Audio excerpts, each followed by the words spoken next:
When he first hit the scene nationally in the late 1980s, Ice Cube was a walking example of an angry black man.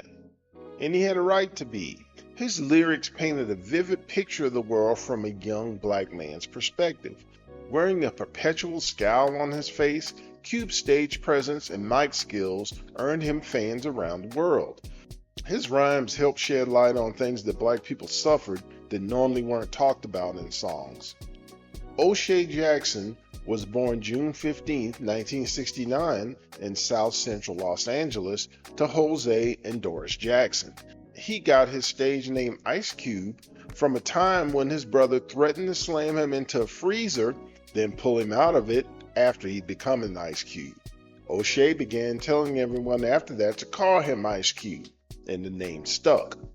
When he was in high school, future producer and rapper Sir Jinx moved down the street from Ice Cube.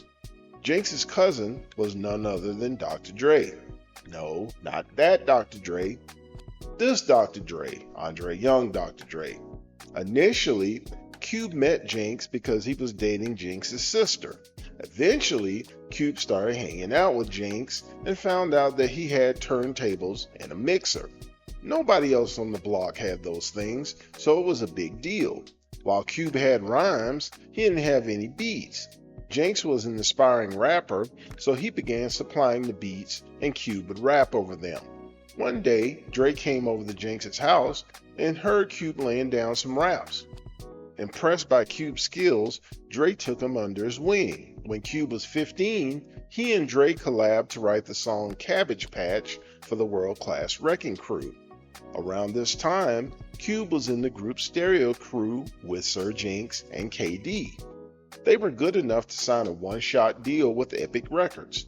Cube thought that they'd hit the big time, as they were now on the same label as Michael Jackson. Unfortunately, after the group released the single She's a Skag, Epic released them from the label. After that, the group were on Crew Cut Records and wanted to change their name to CIA, or Criminals in Action. However, Alonzo Williams, who owned the label, refused to let them use that name. Instead, he made them change it to Crew in Action. Meanwhile, Dre began doing mixtapes to sell at the swap meet. He told Cube that he wanted him to rhyme on the tapes, but not to worry about what he said in his rhymes. This was important because all of Cube's raps were explicit. At that time, everyone thought it was taboo to curse on your songs because that meant you wouldn't get played on the radio. However, Dre told Cube that the tapes weren't being made for the radio anyway and encouraged him to spit the rhymes he usually did about what was going on in the hood. The tapes were a hit and started selling quickly. Eric Eazy-E Wright eventually heard one of those tapes and he tracked Dre and Cube down. Eazy wanted in on the rap game while also trying to get out of the dope game. Eazy was in the middle of trying to find rappers to sign to his fledgling Ruthless Records label. Dre told Eazy that he should have Cube write a rap for one of the groups he already had. Eazy agreed and Cube penned the song. The only problem was that the group didn't like what Cube wrote. HBO, short for Homeboys Only, a group from New York, reported to the studio to record. Later, Cuba reflected the group looked like LL Cool J, but didn't have anywhere near LL's talent. The group already had an air of superiority because they were from New York, and they thought they were immediately better than any rapper from the West Coast. With that mindset, they took one look at the lyrics, saw words like 6'4" and gank, and said that there was no way they could do that California-ish. With that, the group walked out of the session. After they left, since Eazy was paying for the studio time, Dre convinced him to record the song himself. That song was Boys in the Hood, which was initially released on the NWA and the Posse compilation album in 1987. Eventually, the song would be remixed and included on Eazy's debut album, Eazy Does It, in November of 1988. Meanwhile, Ice Cube didn't see being able to make any real money recording explicit raps. To ensure that he had something to fall back on, he went to the Phoenix Institute of Technology, which was located in Phoenix, Arizona. It was a year-long trade school, which Cube completed, receiving a certification in architecture drafting. After he completed school, Cube joined the group NWA, which eventually consisted of Eazy, Dre, DJ Yella, MC Ren, and of course Ice Cube. NWA would release their debut album Straight Outta Compton in January of 1989. It was a hit, as it went number 4 pop and number 9 on the R&B charts. Additionally, the album went 3 times platinum. Cube wrote almost all of Eazy's lyrics, as well as some of Dre's, on the LP. The album was unlike any other that had ever sold that well on the pop charts. While Eazy's album was explicit and featured some unexpurgated content, NWA's album took what Eazy had done to the next level. Songs like F the Police and Dope Man Remix talked about subjects in a raw way that had never been done on that level in an album that had sold that well. Of course, there had been rappers prior to NWA that had explicit content in their songs. However, for the most part, they were underground rappers or rappers who were only well known in certain areas. Even acts like Ice-T and Too Short, while popular on the R&B charts, at that point had nowhere near the success NWA had on the pop side. For NWA, crossing over meant dealing with crossover problems. The FBI, among others, took notice of their content and sent them a letter telling them that they should remove the song from the album. NWA turned around and used that letter to their advantage by leaking it to the public that the FBI had tried to stifle their freedom of speech. While NWA called their music reality rap, it would soon become known by a more notorious name, gangsta rap. On top of that, the group's name itself made people sit up and take notice. N-words with attitude?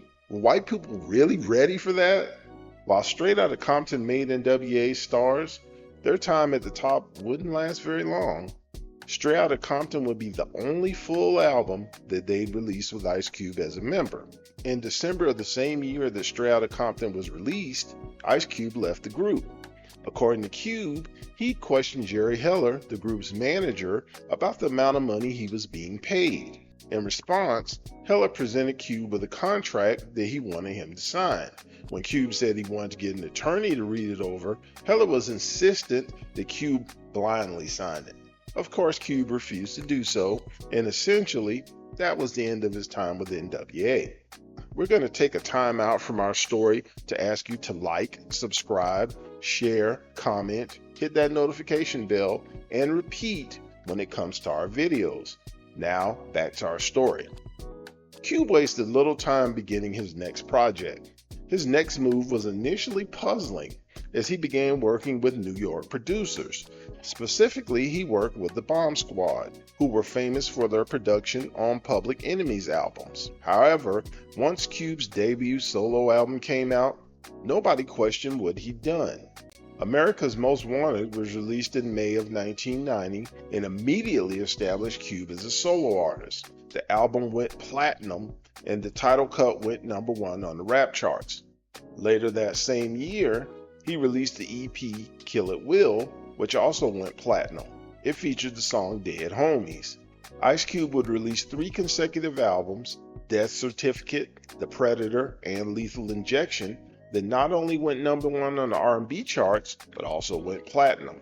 The trio of albums spawned the hits Steady Mobbin', It Was a Good Day, Check Yourself featuring DOS Effects, Really Dope, You Know How We Do It, and Bop Gun, One Nation featuring George Clinton.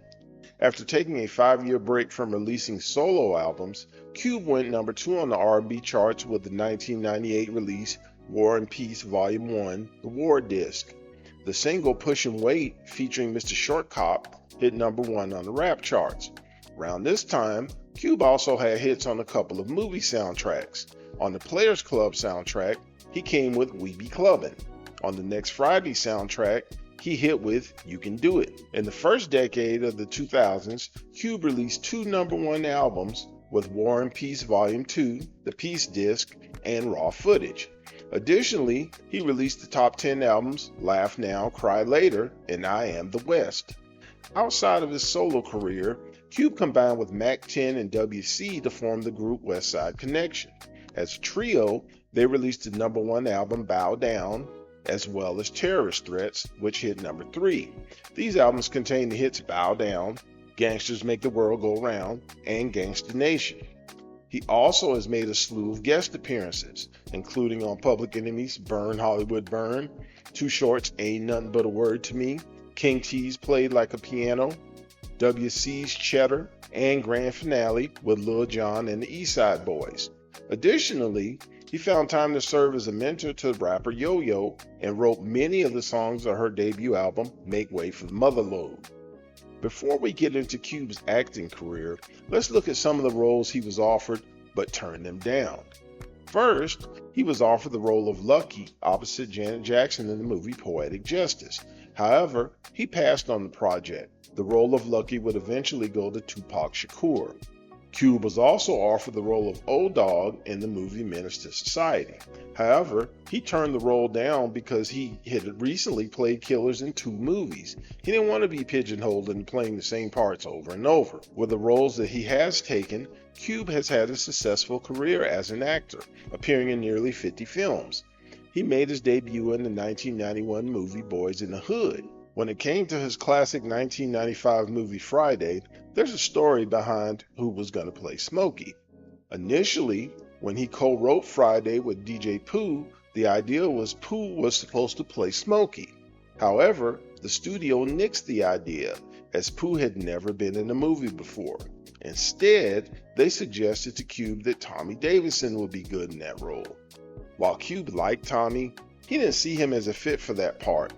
He really wanted a relative unknown for the role, as he wanted the audience to see the actor as Smokey, and not for some other character that they previously played. Meanwhile, Cube had seen Chris Tucker on Def Comedy Jam, as well as in the small role in House Party 3. He thought Tucker was funny and focused on getting him to play Smokey. Again, the studio piped in and didn't think Tucker had enough experience. Cube suggested that they let Tucker audition, then make up their mind about what they thought. Once Cube and Chris auditioned together, New Line was convinced and signed off on allowing Tucker to play Smokey. Additionally, Cube has starred in The Players Club, Higher Learning, and The Glass Shield. Showing a penchant for appearing in movies that have sequels, he's appeared in the 2 sequels to Friday, the series of barbershop movies, both 21 Jump Street and 22 Jump Street, as well as Ride Along and Ride Along 2. Cube even began starring in family movies, like Are We There Yet?, as well as the sequel, Are We Done Yet? The movies were then adapted into a television series on which Cube also co-starred with Terry Crews and Essence Atkins. Cube explained this move by saying that his fans now had kids, and he wanted the kids to know who Ice Cube was for themselves, not simply through stories that their parents told them about him. Cube also served as an executive producer on the 2015 biopic movie Straight Out of Compton, which was about Cube's old group NWA. Cube was portrayed in the movie by his real-life son, O'Shea Jackson Jr. Adding to his entertainment empire, Ice Cube co-founded the Big 3 3-on-3 basketball league in 2017.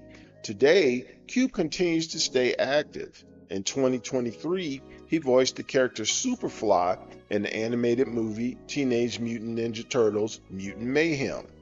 He also released an album, Man Down, in November of 2024.